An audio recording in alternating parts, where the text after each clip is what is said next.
سبيل الدموع سبيل. بسم الله الرحمن الرحيم. السلام عليكم ورحمة الله وبركاته.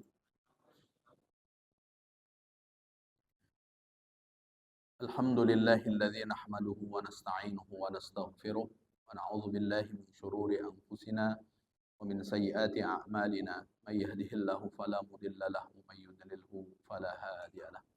أشهد أن لا إله إلا الله وأشهد أن محمدا عبده ورسوله.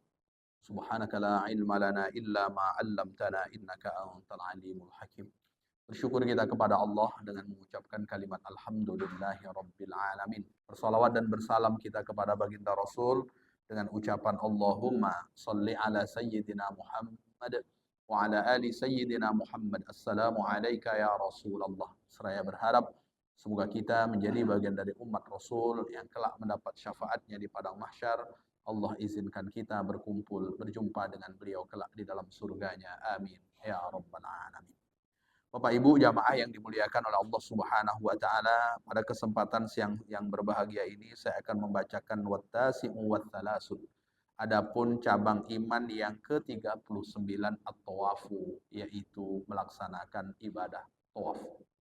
Bapak Ibu yang dimuliakan oleh Allah Subhanahu wa taala, meskipun tawaf itu sendiri ada dalam rangkaian ibadah haji dan kemudian juga ada dalam rangkaian ibadah umroh.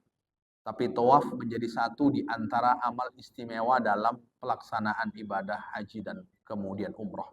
Kata Imam Nawawi Al-Bantani, wa huwa afdalun min ghairihi minal ibadat hatta minal umroh. Kata beliau bahwa tawaf itu adalah ibadah yang paling mulia di antara sekian ibadah termasuk dari umroh itu sendiri. Maka dalam umroh di antara amal yang paling istimewa itu adalah tawaf. Tawaf itu mengelilingi Ka'bah sebanyak 7 kali. Dan kemudian bagi Bapak Ibu yang sudah melaksanakan umroh atau kemudian sudah melaksanakan ibadah haji, tentu sudah melaksanakan tawaf tersebut. Wakila huwa bi Makkah. Dan menurut sebahagian pendapat bahwa umroh itu dilaksanakan di Makkah. Maknanya Bapak Ibu berarti tak mungkin orang beribadah haji atau kemudian melakukan tawaf melainkan berada di Makkah mengelilingi Ka'bah. Kalau kemudian kita keliling pasar meskipun 7 kali, itu tak dihitung sebagai ibadah yang nilainya sama dengan tawaf.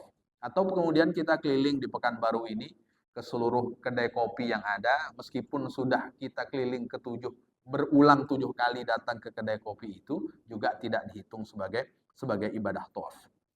Lalu kemudian sebahagian ulama menjelaskan bahwa afdalu minas shalah lil ghuraba, bahwa tawaf itu lebih afdal dibanding sholat. Ini menurut sebahagian pendapat. Tapi kemudian Imam Nawawi Al-Bantani yang lebih sahih bahwa sholat itu adalah ibadah yang paling mulia dibanding ibadah-ibadah yang lain.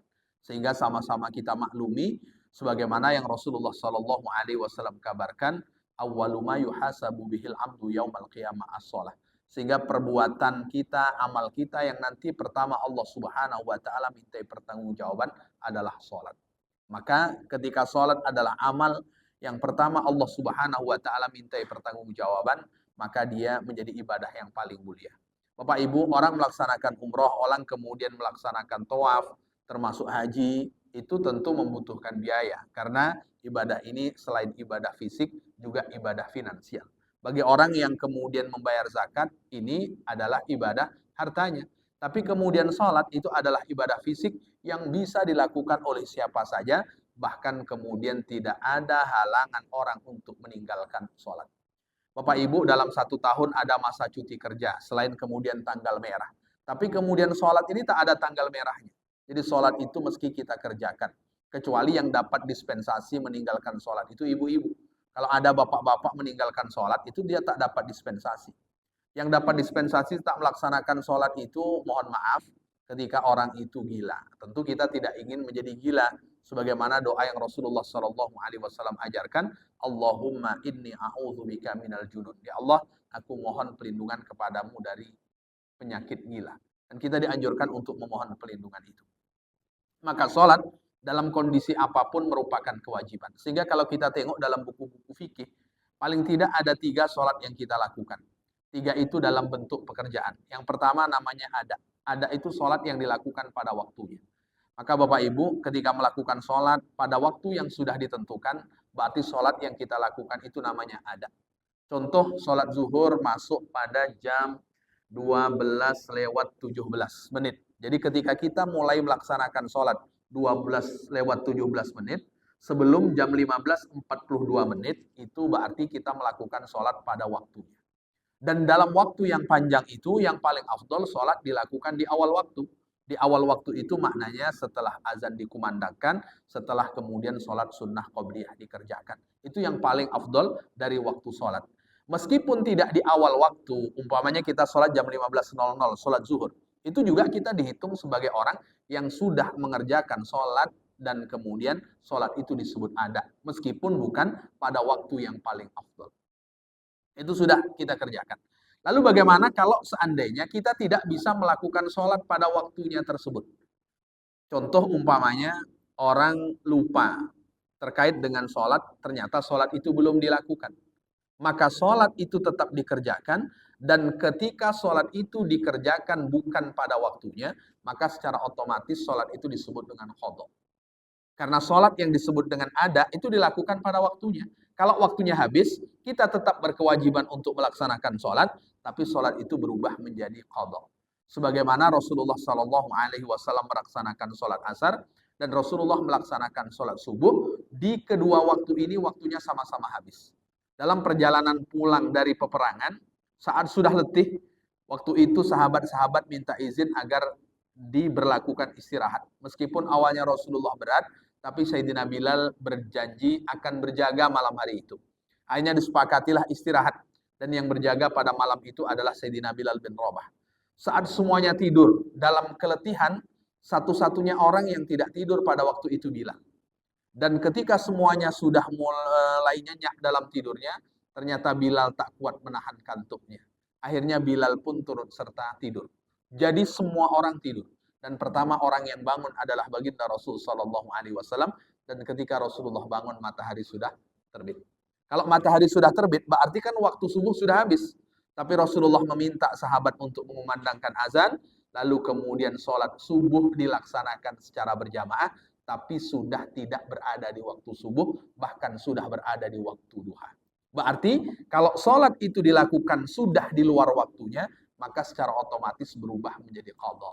Maka siapa saja di antara kita yang tertidur, lalu kemudian kita terjaga, dan waktu sholat yang seharusnya kita lakukan itu sudah habis, maka bersegeralah melakukan sholat ketika kita sudah terjaga.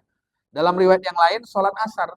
Dalam keadaan peperangan, lalu kemudian lupa para sahabat ini melaksanakan sholat asar. Karena dalam peperangan pun ketika masuk waktu sholat tetap dianjurkan sholat. Maka sholatnya disebut dengan sholat khauf. Sholat dalam keadaan takut. Meski sebagian melaksanakan sholat, sebagian harus berjaga-jaga. Dan pada waktu itu semuanya lupa, tak ada yang ingat. Ketika ingat, waktu asar hampir habis. Singkat cerita, setelah kemudian sholat asar akan dilaksanakan, masuk waktu maghrib. Akhirnya, sholat asar itu dilakukan di waktu maghrib, lalu kemudian setelah sholat asar baru kemudian melaksanakan sholat maghrib.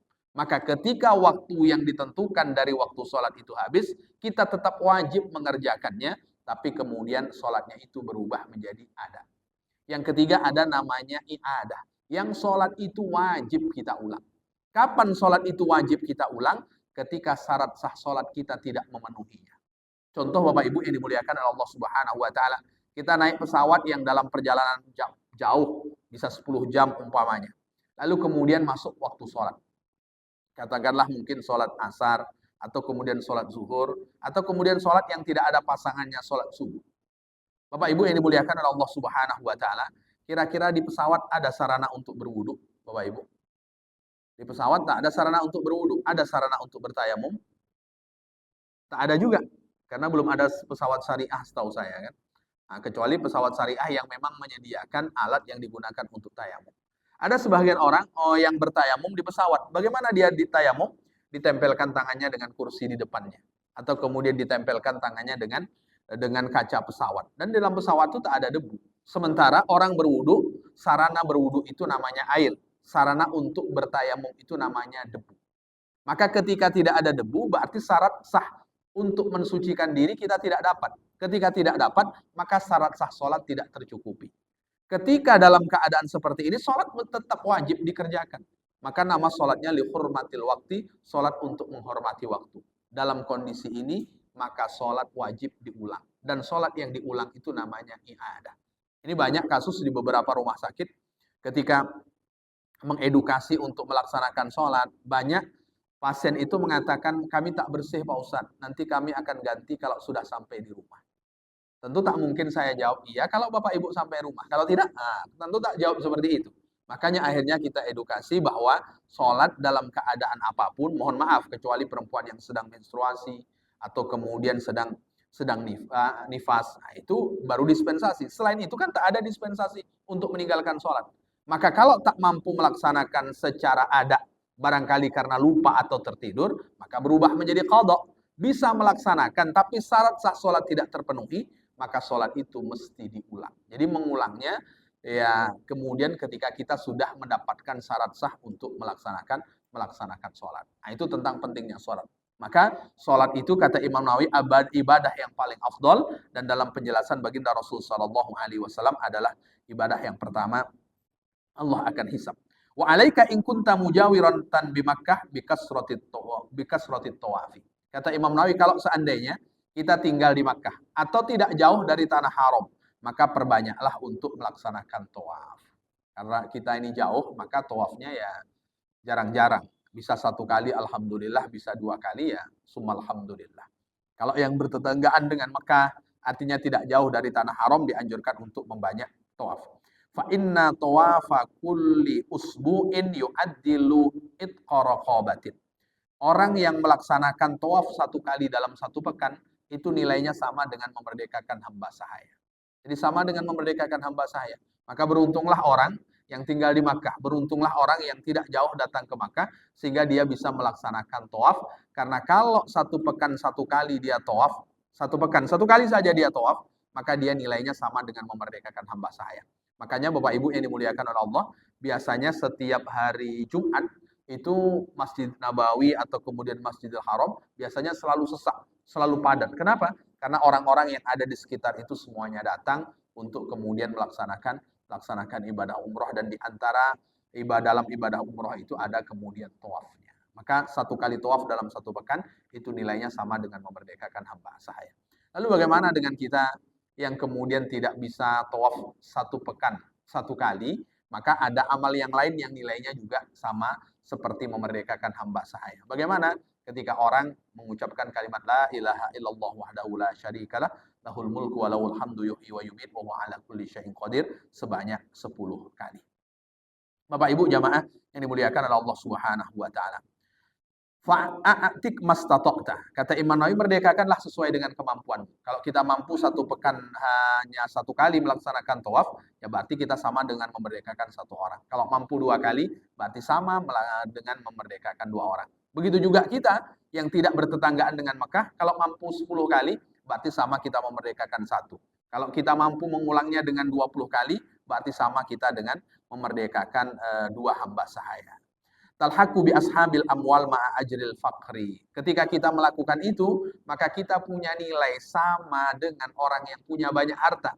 Orang yang banyak harta dia bisa melaksanakan tawaf. Orang yang banyak harta dia bisa melaksanakan umroh.